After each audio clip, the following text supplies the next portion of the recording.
नमस्कार। यहाँ हम कोशिश करते हैं कि मुश्किल से मुश्किल चीजों को एकदम आसान भाषा में समझें। और आज हम एक बहुत ही दिलचस्प काल्पनिक किताब अंतिम कील की दुनिया में उतरने वाले हैं। ये किताब एक बहुत ही पावरफुल कहानी सुनाती है, एक बगावत की कहानी। और इसके केंद्र में एक ही बड़ा सवाल है। जरा सोचिए, क्या ऐसा हो सकता है कि कोई एक गांव, सिर्फ एक गांव, कानूनी तौर पर एक पूरे नेशनल इंडस्ट्री को कह दे कि हम तुम्हारी नहीं सुनेंगे? तो कहानी हमें ले जाती है हीरा नागपुर। ये कोई बड़ा शहर नहीं, बस एक 5-6 हजार एकड़ का इलाका है। लेकिन किताब के मुताबिक यहीं से एक उलगुलान की चिंगारी सुलगती है। उलगुलान यानी एक बहुत बड़ा विद्रोह। और ये कोई मामूली लड़ाई नहीं है, इसे भारत की आत्मा को बचाने का संघर्ष बताया गया है। और इसी संघर्ष की एक झलक हमें इस किताब की लाइन में मिलती है। ये सिर्फ 32 गांवों का एक छोटा सा समूह है, लेकिन यहीं पर दो अलग अलग विचारधाराएं, दो बिल्कुल अलग दुनियाएं आमने सामने खड़ी हैं। अच्छा, तो हर कहानी में एक विलेन होता है ना? तो इस कहानी का विलेन कौन है?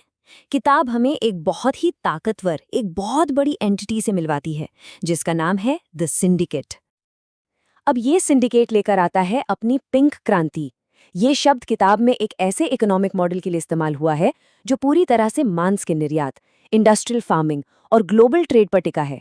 मतलब परंपरा, गांव, जमीन, ये सब पीछे छूट जाएंगे और मुनाफा सबसे आगे होगा।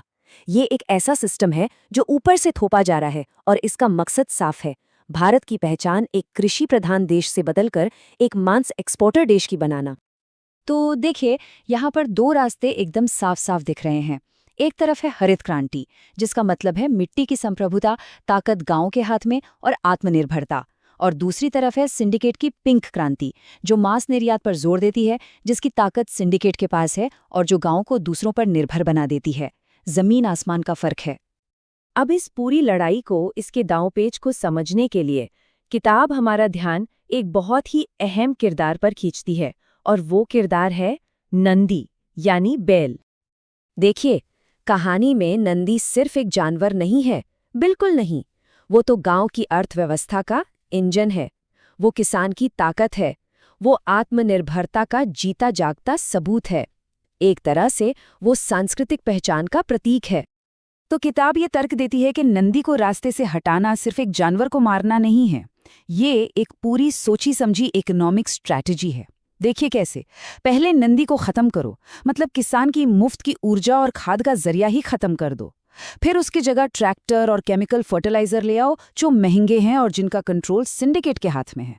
और नतीजा, किसान कर्ज के जाल में फंस जाता है और पूरी तरह से सिंडिकेट का गुलाम बन जाता है।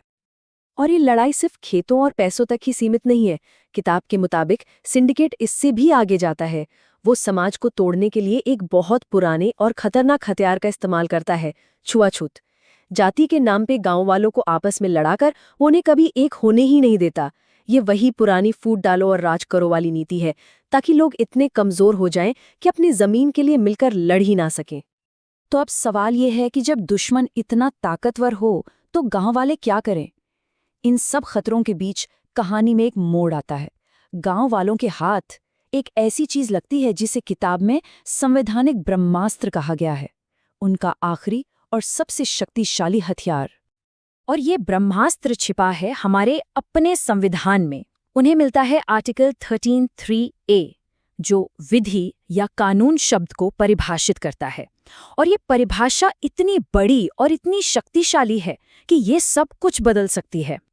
इस परिभाषा में सबसे जरूरी शब्द है रूढ़ि या प्रथा, मतलब कस्टम और यूजेज। किताब का पूरा कानूनी तर्क इसी पर टिका है। वो कहते हैं कि इसका मतलब ये है कि किसी समुदाय की जो परंपराएं, जो रीति रिवाज सदियों से चले आ रहे हैं, जैसे कि नंदी की रक्षा करना, उन्हें भी उतना ही कानूनी बल हासिल है जितना संसद या विधानसभा के बनाए कानूनों को है।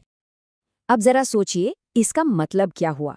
इसका मतलब ये हुआ कि अगर सिंडिकेट का कोई भी ऑर्डर, कोई भी नियम गांव की किसी पुरानी परंपरा को तोड़ता है, तो गांव वाले मिलकर उसे अपने इलाके में शून्य यानी वॉइड घोषित कर सकते हैं।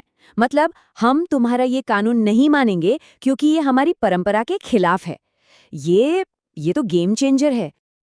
और बस इसी कानूनी समझ और ताकत के साथ कहानी एक नया मोड़ लेती है। हीरा नागपुर में जो शुरू हुआ था, अब वो एक पूरे देश में फैलने वाले आंदोलन का सपना बन जाता है।